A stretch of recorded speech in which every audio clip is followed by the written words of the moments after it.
The pleasure principle versus the reality principle. Why do you procrastinate so often? Why does a sensible adult, fully aware that the deadline is rapidly approaching and that serious money, reputation, or an entire career are at stake, still choose to just stare at the wall, scroll endlessly through their feed, or obsessively tidy up the flat?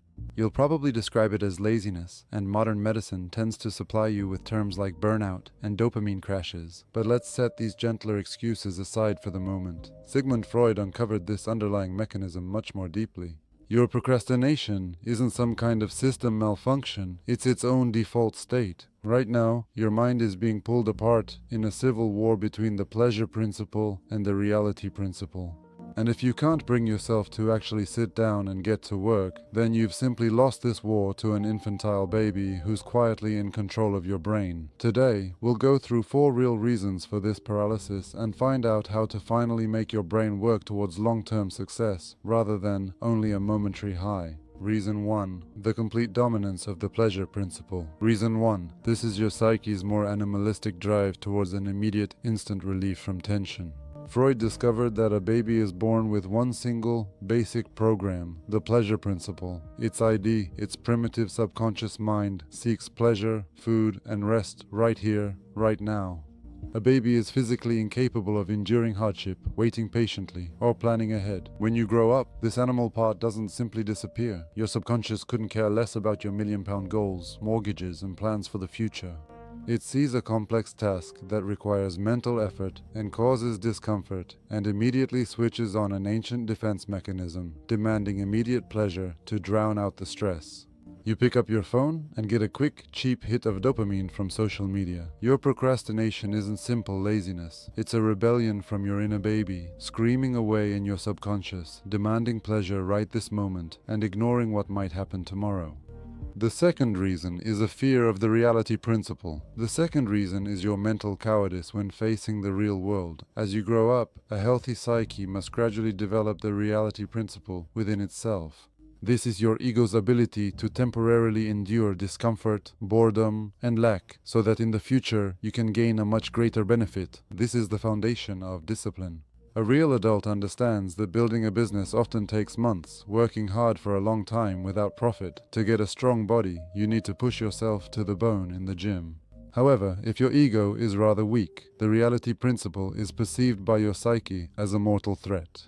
It is like violence against your very own self. Every time the real world demands hard, boring, and systematic actions from you, your subconscious mind immediately panics. You unconsciously perceive work as a sort of punishment and try to hide away from it in a virtual world where everything is simple, easy, and safely predictable. Your procrastination is a rather cowardly escape by an adult child from the harsh, unforgiving laws of reality into the comfortable sandbox of illusions. The third reason is a dopamine deficiency, along with an addiction to easy, instantly available triggers.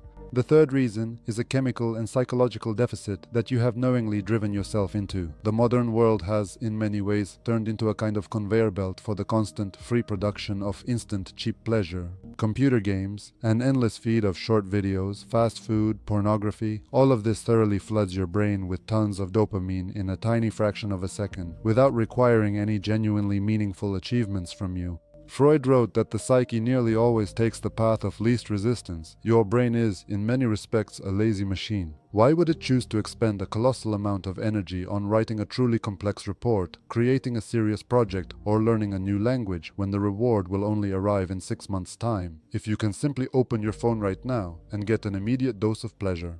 In just 3 seconds, you've effectively and permanently glued your subconscious mind to easy triggers, and now your mind simply refuses to properly switch on for any work that doesn't deliver an instant hit of pleasure. You've become a dopamine addict, and procrastination is your withdrawal syndrome. Reason 4 is crippling perfectionism, often deployed as a convenient smokescreen for inaction. Reason 4 is the most cunning act of self-deception by your brain, commonly known as the rationalization behind perfectionism. You can put off launching your own business, writing a book, or changing jobs for years, hiding behind the pretty phrase, "I just want to do everything perfectly. I'm not ready enough yet. I need to refine the details." You present yourself as a noble aesthete, always striving for the very highest quality. But let's take those masks off. This is a rather sophisticated act of sabotage by your subconscious.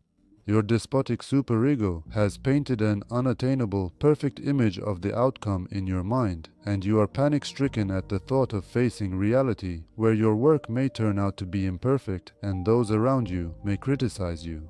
To protect your rather fragile ego from pain and from the prospect of hypothetical failure, your subconscious mind triggers a kind of paralysis. You choose not to do anything at all, remaining perfect in your fantasies instead of doing at least something in some manner in the real world. Your perfectionism isn't a genuine striving for the ideal, it's a shield behind which your fear of fucking up is hiding. Procrastination isn't really a time management problem. You can buy 100 notebooks and download 1,000 productivity apps. However, they will not truly work so long as your mind is still being governed by the infantile pleasure principle. You will remain a helpless child inside the body of an adult until you learn to make your subconscious mind properly obey the laws of reality. Stop indulging your inner baby. Understand that discomfort, boredom, and tension are not a signal to run away. They are simply the price of entry into an adult, genuinely successful life. Strengthen yourself and learn to consciously choose long-term victory rather than momentary pleasure. Stop postponing your life until tomorrow. Understand yourself more clearly and learn to properly manage the world. Thanks for watching to the end. Speak soon.